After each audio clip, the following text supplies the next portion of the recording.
Au nom du Père et du Fils et du Saint-Esprit. Amen. Grande joie d'être là avec vous en ce lundi 27 septembre, lundi. Et nous célébrons aujourd'hui Saint Vincent de Paul, un grand saint pour nous jours encore, parce que le saint qui nous apprend la charité, l'amour envers les plus petits, les pauvres, ceux qui souffrent, d'avoir un cœur de compassion. Et nous avons tous besoin d'avoir un cœur de compassion. Et la parole de Dieu veut vraiment nous rendre compatissants, veut vraiment transformer notre cœur pour que nous puissions avoir compassion de nos frères et surtout de ceux qui souffrent le plus. Alors, la première lecture d'aujourd'hui, c'est du livre de Zacharie, chapitre 8, du verset 1 au verset 8. La parole du Seigneur Dieu arriva en ces termes. Ainsi parle le Seigneur Dieu, j'éprouve pour Sion une ardente jalousie et, en sa faveur, une grande colère. Ainsi parle le Seigneur, je reviens à Sion, je veux habiter au milieu de Jérusalem. Jérusalem sera appelée ville de fidélité et la montagne du Seigneur Sabaoth, montagne sainte. Ainsi parle le Seigneur Dieu. Des vieux et des vieilles s'assiéront encore sur les places de Jérusalem. Chacun aura son bâton à la main à cause du nombre de ses jours. Et les places de la ville seront remplies des petits garçons et des petites filles qui joueront sur les places. Ainsi parle le Seigneur Dieu. Si c'est un miracle aux yeux du reste du peuple en ce jour-là, on serait à mes yeux, oracle du Seigneur Dieu. Ainsi parle le Seigneur. Voici que je sauve mon peuple des pays d'Orient et des pays du soleil couchant. Je les ramènerai pour qu'ils habitent au milieu de Jérusalem. Ils seront mon peuple et moi je serai leur Dieu, dans la fidélité et la justice. Alors, le Seigneur nous donne cette parole du prophète Zacharie. Le Seigneur éprouve pour nous une ardente jalousie. Et le Seigneur vraiment nous aime d'un amour jaloux. Ça veut dire que le Seigneur ne veut pas nous partager avec d'autres dieux, on peut dire des faux dieux, des idoles. Dieu ne veut pas que nous, chacun de nous, on se perd sur des chemins de mensonges, de fausseté. Le Seigneur vraiment nous aime d'un amour jaloux. Et le Seigneur veut vraiment habiter au milieu de Jérusalem. Parce que si le Seigneur habite vraiment dans notre cœur, dans notre âme, dans notre vie, nous ne pourrons pas non plus suivre d'autres idoles, d'autres faux dieux. Nous ne pourrons pas, parce que notre amour aussi sera jaloux de Dieu.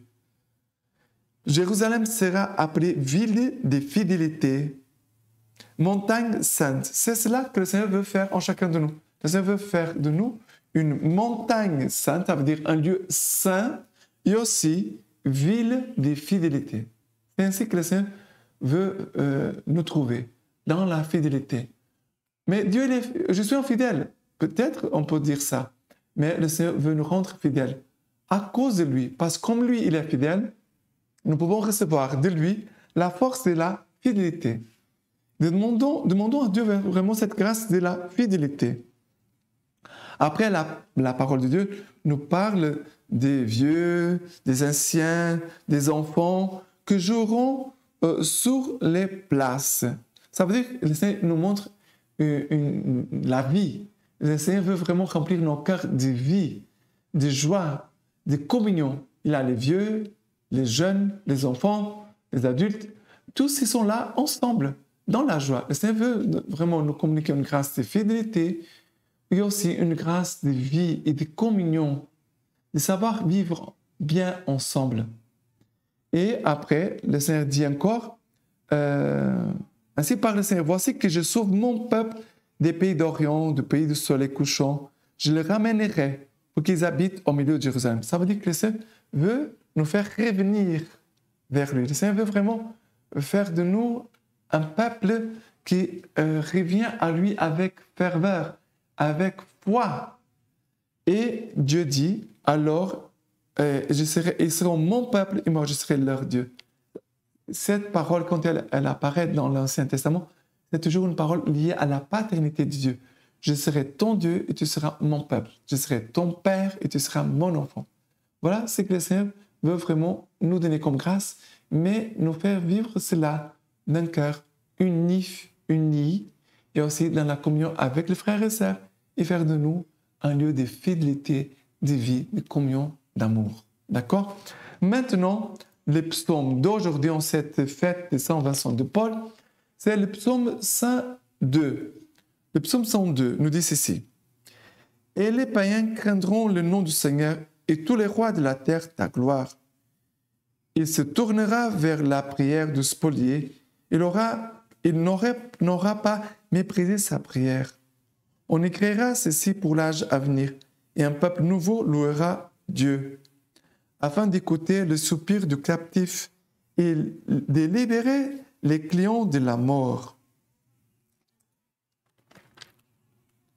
Les fils de tes serviteurs auront une demeure, et leur lignée subsistera devant toi. » Alors, il dit ceci, le psaume, « Les païens craindront le nom du Seigneur, et tu le roi de la terre, ta gloire. » Apprendre à craindre Dieu, ça veut dire garder toujours la présence de Dieu. Voilà. Parce que comme je garde la présence de Dieu, je ne peux pas permettre les péchés d'entrer dans mon cœur, car je veux faire la volonté de Dieu. Je veux aimer Dieu. La crainte, c'est cela. Je suis dans la présence du Seigneur, la présence de Dieu, mon Père. Je ne veux pas l'offenser, je veux faire sa volonté, je veux l'aimer. Parce qu'il m'aime. Cette dimension de l'amour que nous devons toujours garder par la présence du Seigneur. Dieu qui m'aime et veut m'introduire dans son cœur, dans son amour. Et c'est à partir de cet amour que j'aurai la force pour ne pas l'offenser, ne pas blesser son cœur, ne pas faire de péché. Et même si j'ai fait un péché, de revenir à Dieu avec vitesse, avec empressement, de revenir à lui. D'accord? Pour que nous puissions vraiment glorifier le Seigneur. Car le Seigneur écoute le soupir du captif, il vient libérer les clients de la mort. Ça veut dire que le Seigneur vient nous sauver de péché et de la mort. Notre cœur vraiment puisse être dans cette confiance. Et maintenant, l'évangile d'aujourd'hui, c'est l'évangile de Luc, chapitre 9, versets 46 à 50. Une pensée leur vient à l'esprit.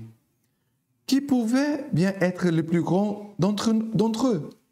Mais Jésus, sachant ce qui s'est discuté dans leur cœur, prit un petit enfant, le plaça près de lui, et leur dit, « Quiconque accueille ce petit enfant à cause de mon nom, c'est moi qui l'accueille, et quiconque m'accueille, accueille celui qui m'a envoyé. Car c'est celui qui est le plus petit parmi vous tous, c'est celui-là qui est grand. » Alors, et pour nous, ici, Saint Vincent de Paul, dans cette fête, pourquoi il peut être ce prophète, cet homme qui aime les pauvres, qui est proche des malheureux, des souffrants? Parce que lui-même, il se voit petit. Et aussi, Dieu l'a aidé à devenir encore plus petit pour pouvoir être au service des plus pauvres, des malades, des malheureux, des souffrants. Et on ne peut pas servir nos frères qui sont petits si nous sommes grands dans notre orgueil.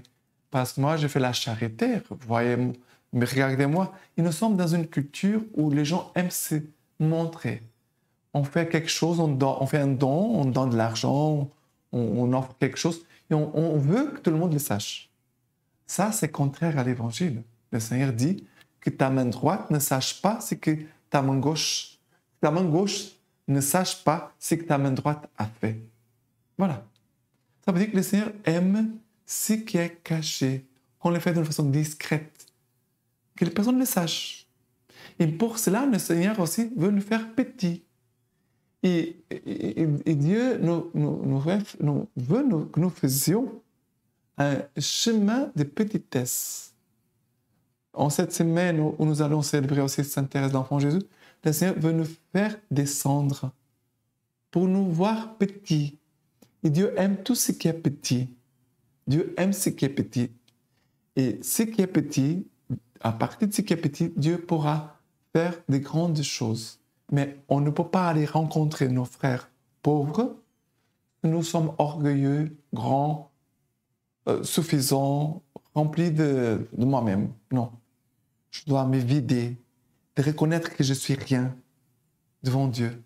Et que sans Dieu, je ne peux rien faire. C'est sa grâce qui a agi en nous. Et comme ça, Dieu me permet de descendre, de me voir petit devant lui, parce que grand, c'est seulement Dieu qui est grand. Et si je me mets en présence de Dieu, je vais toujours me voir de façon petite. Je vais me voir toujours petit. Et après, je pourrai aller rencontrer mes frères et sœurs et de communiquer la grâce de Dieu, l'amour de Dieu et les biens de Dieu. D'accord? Maintenant, la lecture patristique d'aujourd'hui. Saint Vincent de Paul, fondateur des prêtres de la mission et des filles de la charité, est l'un des maîtres de la spiritualité franciscaine du XVIIe siècle, mais il est surtout le type achevé de la charité chrétienne qui va au-devant de toutes les misères pour le secourir, car elle découvre dans le visage de tout être souffrant les traits de son Seigneur. C'est cela. Les choses plus importantes. De découvrir dans le visage de tout être souffrant les traits de son Seigneur. Entretien avec les filles de la charité. C'est Saint Vincent de Paul qui parle. Nous ne devons pas considérer un pauvre paysan ou une pauvre femme selon leur extérieur, mais selon ce qui paraît de la portée de leur esprit. D'autant que bien souvent, ils n'ont presque pas la figure ni l'esprit des personnes raisonnables. Mais tournez la médaille et vous verrez par les lumières de la foi que le Fils de Dieu, qui a voulu être pauvre, nous est représenté par ces pauvres, qu'il n'avait presque pas la figure d'un homme en sa passion, et qu'il passait pour fou dans l'esprit des gentils, et pour pierre de scandale dans celui des Juifs. Et avec tout cela, il se qualifie d'évangéliste des pauvres. Il m'a envoyé pour porter la bonne nouvelle aux pauvres. Ô Dieu, qu'il fait beau voir les pauvres, si nous les considérons en Dieu et dans l'estime que Jésus-Christ en a faite. Mais si nous les regardons selon les sentiments de la chair et de l'esprit mondain, ils paraîtront méprisables. Dieu aime les pauvres et par conséquent, il aime ceux qui aiment les pauvres. Car lorsqu'on aime bien quelqu'un, on a de l'affection pour ses amis et pour ses serviteurs. Or, la petite compagnie de la mission tâche de s'appliquer avec affection à servir les pauvres, qui sont les bien-aimés de Dieu.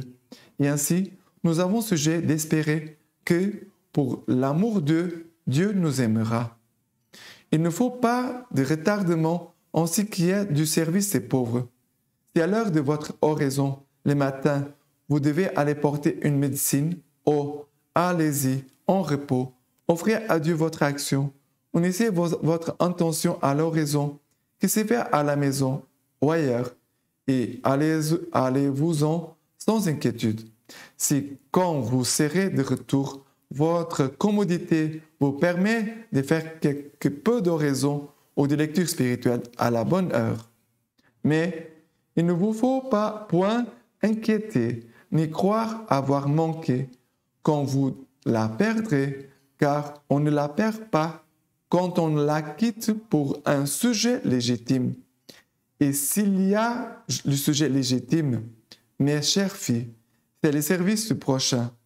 Ce n'est point quitter Dieu pour Dieu, c'est-à-dire une œuvre de Dieu pour en faire une autre, ou de plus grandes obligations, ou de plus grands mérites.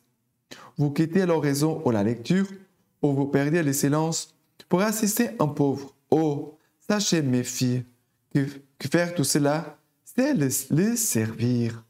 Car voyez-vous, la charité est par-dessus toutes les règles, et il faut que tout se rapporte à celle-là. C'est une grande dame, il faut faire ce qu'elle commande. Allons donc, et nous employons avec un nouvel amour à servir les pauvres, et même cherchons les plus pauvres et les plus abandonnés.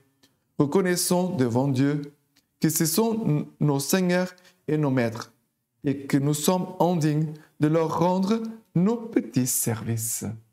Mon Dieu, Et maintenant, je vous laisse la bénédiction en cette fête Saint Vincent de Paul par les mains toutes pures de la Vierge Marie. Que Dieu vous bénisse et vous garde, le Père, le Fils et le Saint-Esprit. Amen.